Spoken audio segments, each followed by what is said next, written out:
Ons het nou 'n lekker ry kettingsteekie en nou is ons gereed om 'n kortbeen te leer. Nou die kortbeensteekie word in die tweede kettingsteek gemaak vanaf die hekelnaald.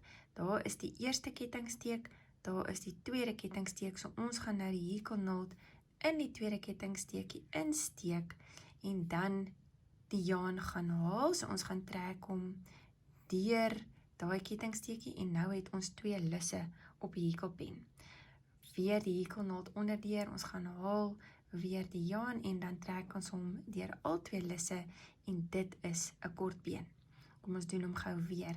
Steek die hekelnaald in die kettingsteekie in, gaan haal die jaan en nou het ons twee lissies op die hekelnaald, gaan haal weer die jaan en trek dit deur albei lissies en daar is ons tweede kortbeen. Die eerste lyk altyd so 'n bietjie snaaks, kom ons doen gou nog een. Hekelnaald in, gaan haal die jaan tot ons twee lissies het, gaan haal die jaan en trek deur al twee lissies op die hekelpen.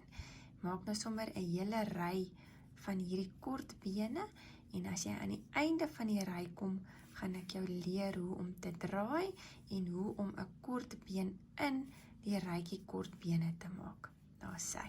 Daar kan jy nou sien hoe lyk 'n kort been steekie, twee beentjies hier aan die onderkant en 'n lissie aan die bokant.